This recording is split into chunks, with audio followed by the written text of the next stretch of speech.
बोलिए श्री राधा वल्लभ सरकार की जय। सदगुरुदेव भगवान की जय। सोई जान हूँ देही जनाई, जानत तुम ही हो ही जाई। प्यारे प्रभु प्रेमियों, भगवान को जो जान सकता है, कौन जान सकता है? जिसको भगवान जनाना चाहते हैं वही भगवान को जान सकता है। जिस पर भगवान की कृपा होती है वही परमात्मा को जान सकता है। मैं बार बार कहता हूं, कृपा कैसे होगी? सत्संग से। अच्छा, एक महिमा भारद्वाज, एक बिटिया रानी है, इन्होंने लिखा नहीं कहां से है, तो इन्होंने कमेंट में लिखा है कि दुख में लोग भगवान को दोष क्यों देते हैं। तो प्रश्न तो बिटिया रानी ने बड़ा अनोखा किया है, और मुझे लगता है पहले एक शब्द में तुम्हें इसका जवाब देना चाहता हूं। जीव जब क्रोध करता है, और कल मैंने बताया था, जिसके जीवन में संतोष नहीं, ऐसा व्यक्ति अपने विवेक को खो देता है, अथवा तो ऐसा भी कह सकते हैं कि उसके पास विवेक नहीं है। इसीलिए अच्छा, जिसके पास विवेक नहीं है तो वो फिर विवेक रहित व्यक्ति पागल के समान होता है। तो इसलिए जब विवेक ही नहीं है तो व्यक्ति तो भगवान को दोष देगा ही।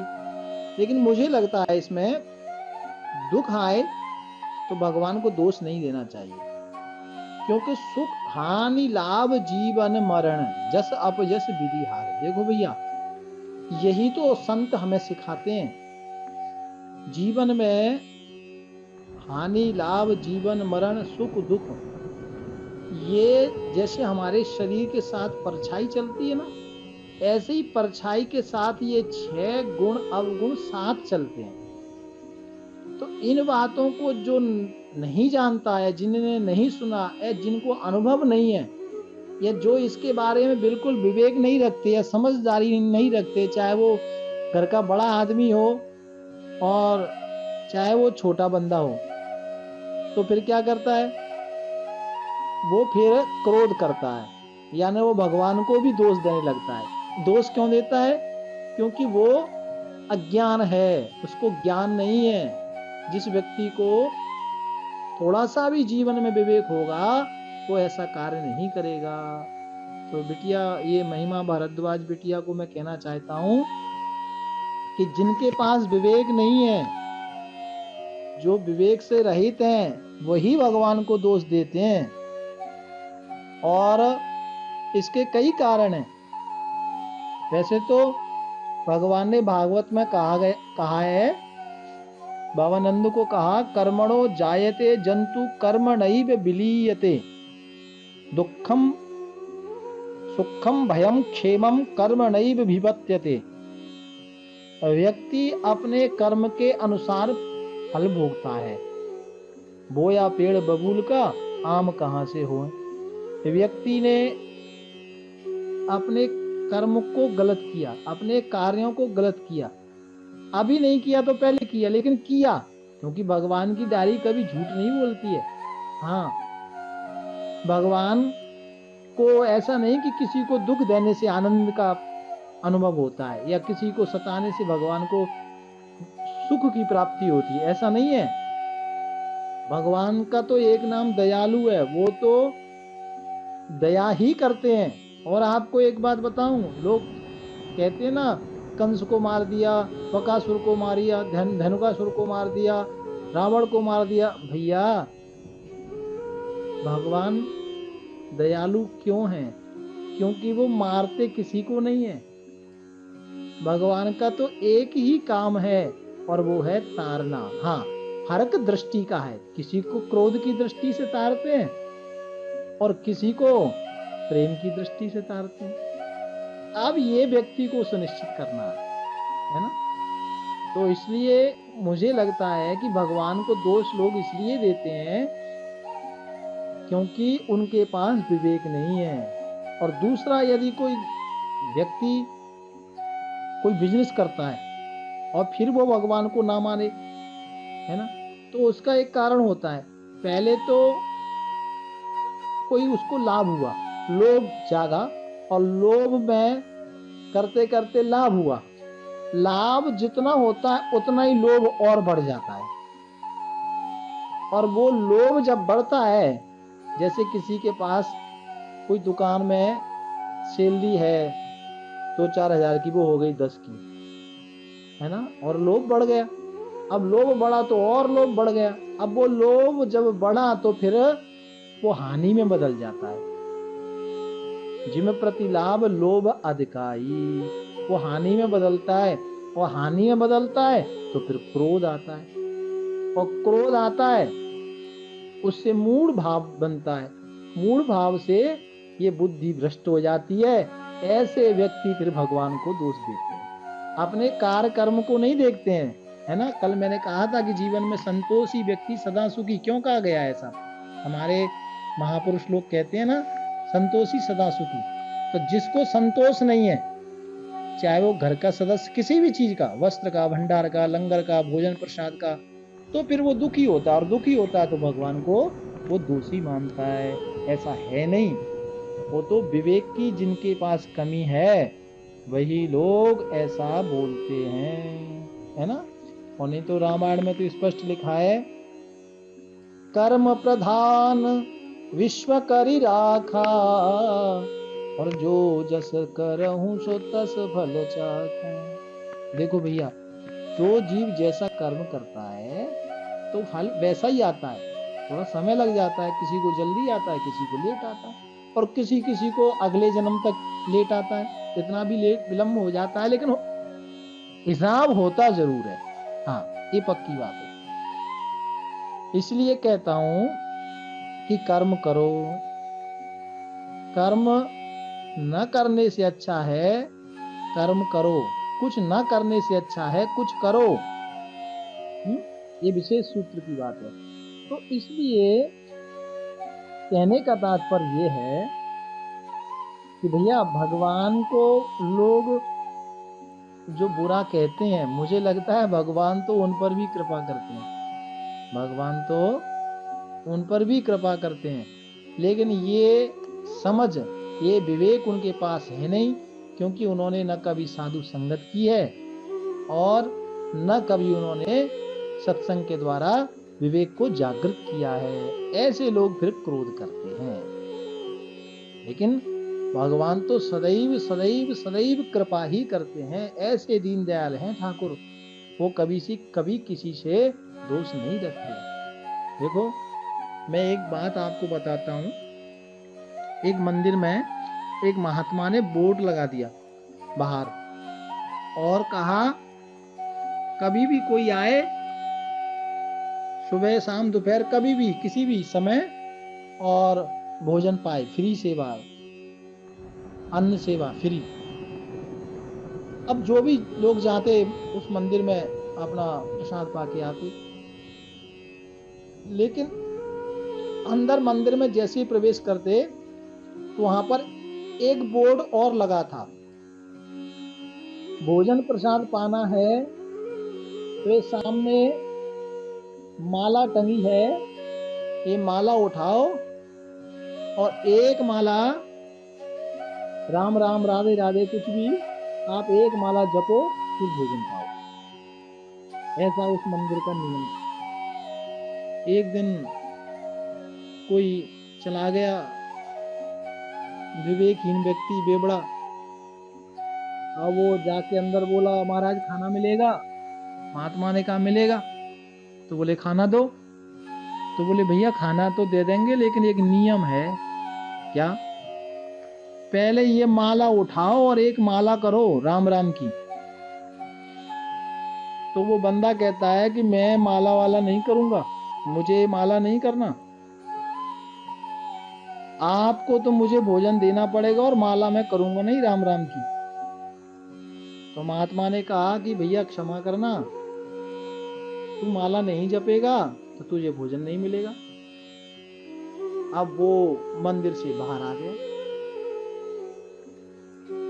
आज रात्रि में महंत जी को भगवान जी आए सपने में, और महंत जी सपना देख रहे हैं कि ठाकुर जी आज बड़े नाराज लग रहे हैं, ठाकुर जी बड़े नाराज हैं।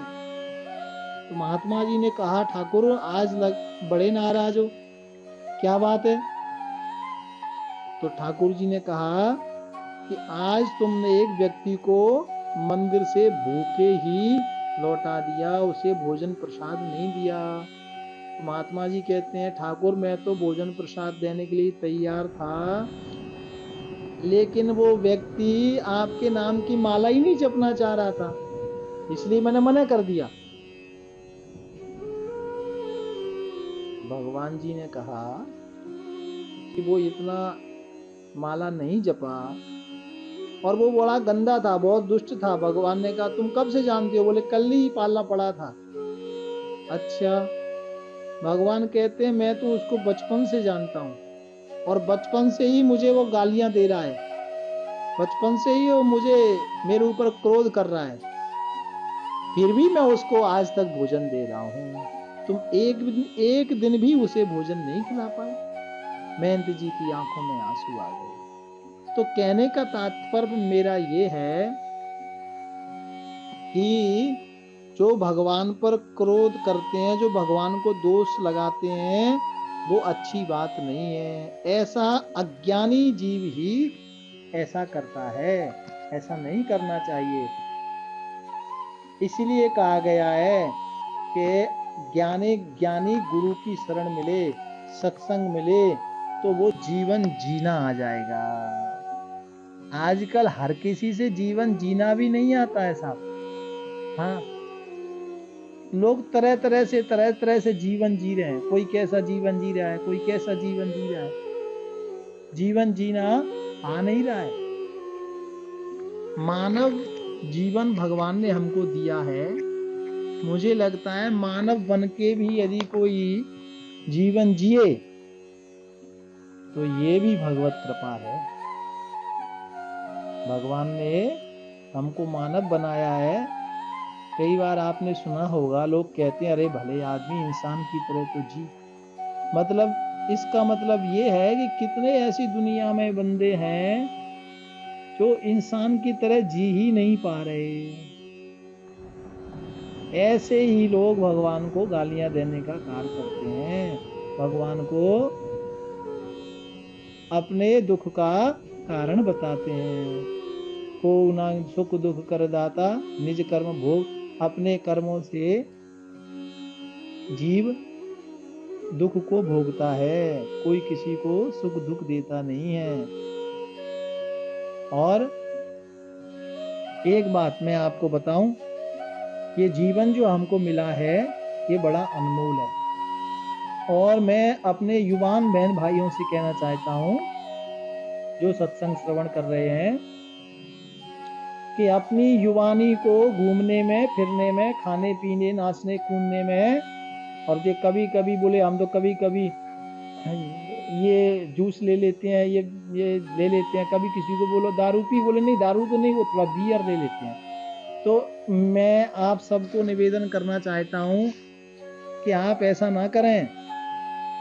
मुझे लगता है जीवन का सबसे बड़ा नशा यदि कोई है तो वो अन्न का, और उससे भी बड़ा जीवन का कोई सबसे बड़ा नशा है तो वो भगवान नाम का है। इसको पीना है, इसकी आदत डालो। क्यों? भगवान नाम का रस एक बार जब लग गया ना माथे पर तो सारे रस फीके पड़ जाएंगे। यही रस तो पान किया था मीरा ने, तुकाराम ने। एक बार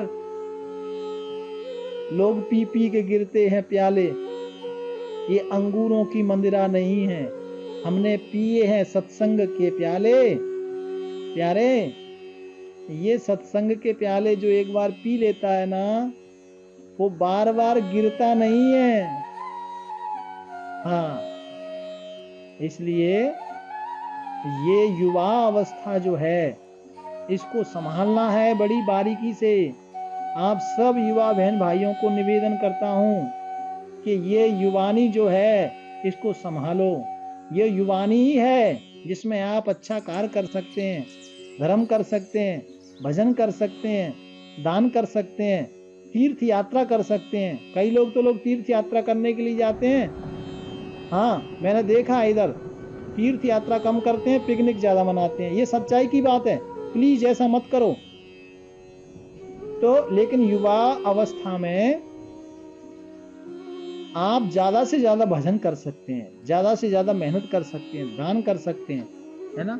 क्योंकि ये युवावस्था है, 20 साल से 40 साल तक की अवस्था, यही अवस्था मानव के लिए परम श्रेष्ठ है।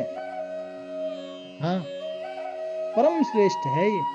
और नहीं तो 40 के बाद में तो व्यक्ति का जीवन नहीं रहता है।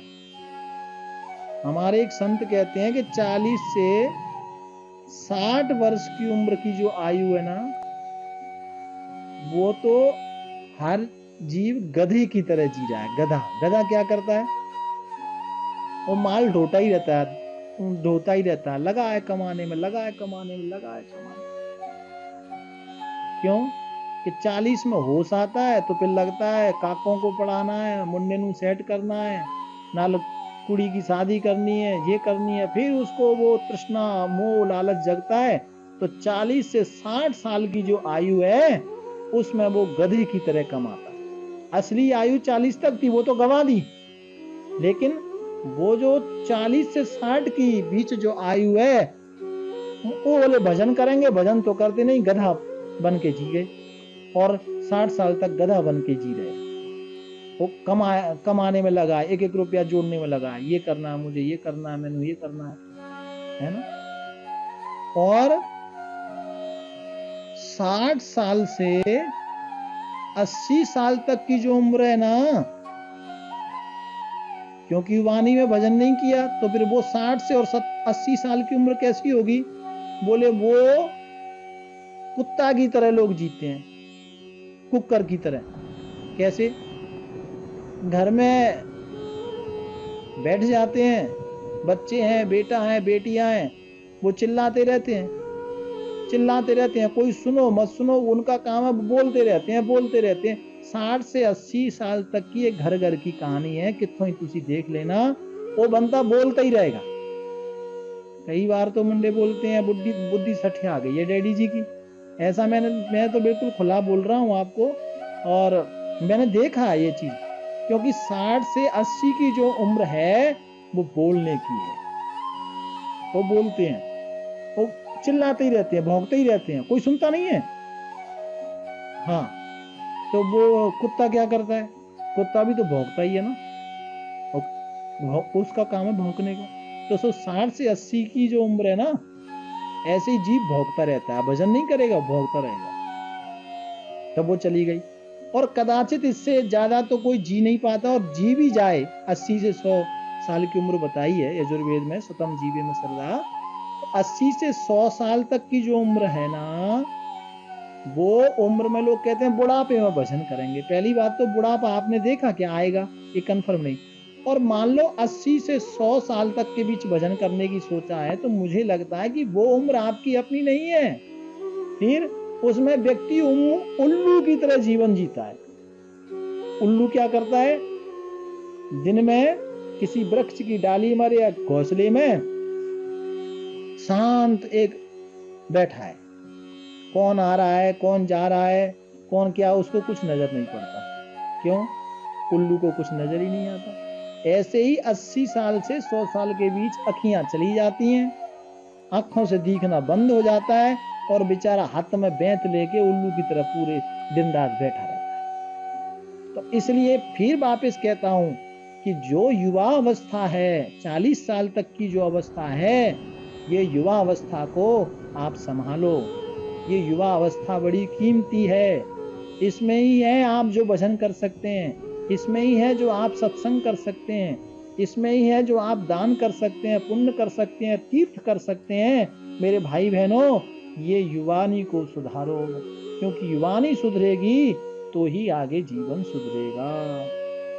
इसलिए कहने का तात्पर्य मेरा ये है कि आप सबसे निवेदन है कि ये व्यक्ति जो दोष लगाता है भगवान पर दोष लगाना बंद करो और अपना जीवन सार्थक बनाओ, अपना जीवन श्रेष्ठ बनाओ।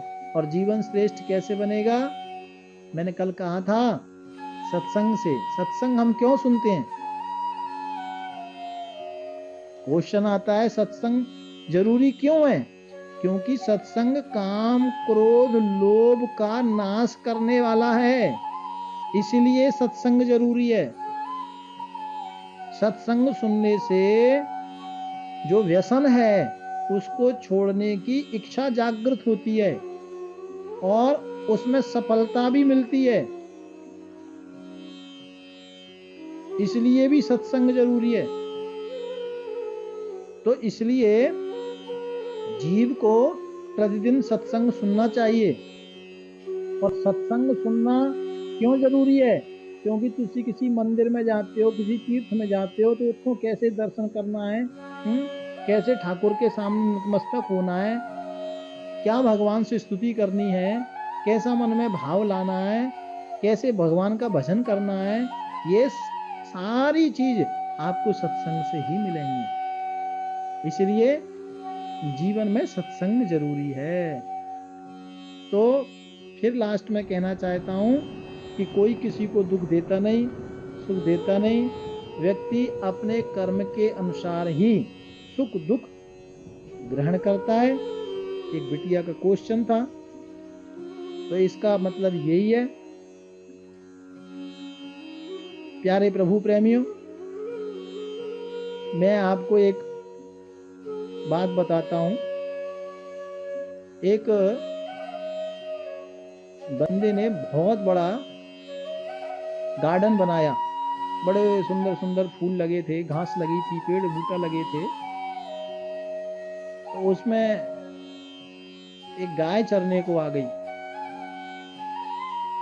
उस बंदे ने गाय में डंडा मारा और गाय मर गई। गाय मर गई तो उसको गो हत्या लग गई। अब गो हत्या लग गई तो वहां धर्मराज आए, बोले आपको गो हत्या लगी है, चलो। तो व्यक्ति गलत कार्य करता है लेकिन फिर भी उसमें दिमाग लड़ाता है।